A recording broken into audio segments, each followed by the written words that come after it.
Oke, terima kasih Ustadz Iman paparannya, dan aku mencatat tadi di poin awal bagaimana lintasan sejarah foto itu sendiri, dan kemudian kita kenal hari ini foto sejarah. Lalu juga aku menggaris beberapa poin, misalkan bahwa khusus berkaitan dengan topik kita, pewarnaan foto sejarah, bahwa sebelum dan sesudah foto itu diwarnai, rupanya ada makna yang berubah, denotatif dan juga konotatif. Nah, kalau tadi Ustadz Iman atau Saudara Iman sudah paparkan bagaimana lintasan dan secara penelitian intelektual, tentu saja, dan mendudukan problematik di poin terakhir tadi, di slide terakhir tadi, mendudukan bagaimana foto berwarna ini memiliki problematisnya sendiri dalam kajian ilmu sejarah. Wabil khusus nanti kita akan bicara juga sebagai media belajar. Nah, di poin kedua kepada Mas Heru. Mas Heru boleh cek dulu sound mikrofonnya, aman? Aman. Oke, baik. Oke, aman. Ya, sip, aman. Oke, di poin kedua aku minta Mas Heru untuk lebih bercerita sebagai seniman digital, bagaimana proses pewarnaannya dan mengapa memilih memulas foto sejarah, dan tentu kalau di penyair ada istilah lisensi poetika atau pengalaman artistik. Nah, bagaimana seorang Heru sebagai tukang pulas ketika dihadapkan sebuah foto sejarah yang monokrom, lalu dengan daya kreatif dan juga artistik memulas itu menjadi lebih hidup. Nah, problematis apa sih yang dihadapi, dan juga situasi kayak gimana dihadapi oleh Mas Heru? Monggo, Mas. Oke, baik. Silakan, Mas. Oke, baik. Terima kasih Mas Tio dan Kang Iman ya. Iya. Oke, baik. Sedikit berbicara tentang atau sejarahnya lah ya. Sejarahnya kenapa sih saya bisa terjun ke dunia ini tuh, karena memang awalnya saya memang suka gitu. Suka, hanya sebatas suka aja dengan yang berbau-bau sejarah, tapi tidak sampai mendalami lah, karena kalau mendalami sejarah itu kayak buat saya terlalu menyita waktu dan terlalu rumit lah. Jadi saya sebagai penikmat aja. Dan awalnya sih saya tuh kan iseng-iseng lah lihat di sosial media, di Facebook terutama ya, ada foto-foto yang hitam putih kok sudah jadi berwarna gitu kan. Itu saya mulai bergabung dengan grup tersebut, penasaran bagaimana caranya, saya searching akhirnya dapat lah ya dengan cara mewarnai foto itu harus pakai apa, dengan apa, dan bagaimana lah gitu. Memang dari awal mewarnai juga memang ada kendalanya ya. Ada kendala awal itu ya, terutama dalam pemilihan warna ya. Pemilihan warna di dalam hal pewarnaan seragam gitu kan, seragam militer. Karena kalau seragam militer itu diusahakan harus sesuai dengan aslinya gitu. Memang ada pengalaman unik sih waktu pertama kali mewarnai foto itu.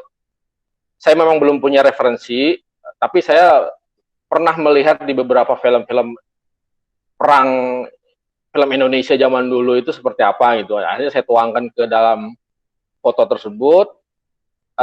Kemudian saya up di grup tersebut, tapi ya saya dapat kritik ya, ternyata itu itu salah, warnanya bukan seperti itu, ini. Tapi ya alhamdulillah dengan kritik itu saya bisa mendapat teman yang menjadikan referensi buat saya dalam mewarnai gitu. Namanya Kang Firman. Beliau memang ahlinya di bidang seragam militer era Perang Dunia Kedua lah.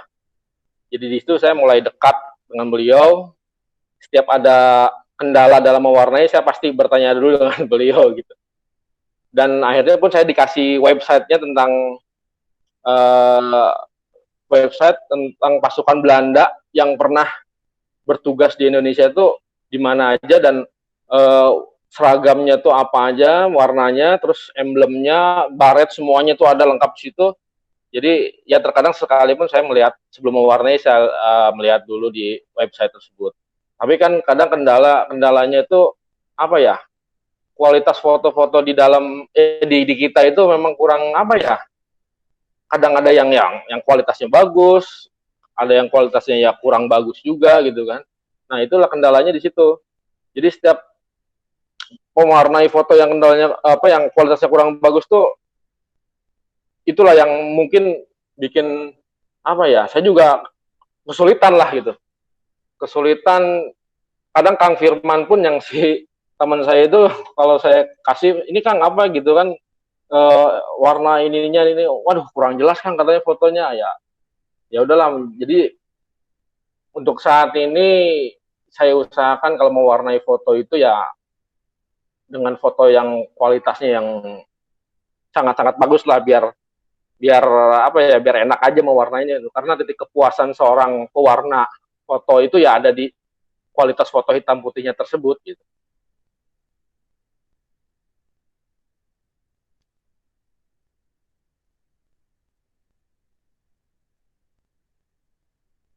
Masih ada? Ya, barangkali ada yang mau bertanya lagi.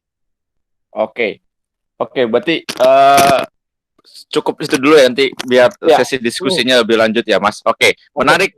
Aku pikir tadi paparan dan juga pengalaman Mas Heru, tapi sebelum teman-teman nanti bisa tulis nama untuk di kolom komentar untuk diskusi, aku ingin bertanya juga, Mas Heru,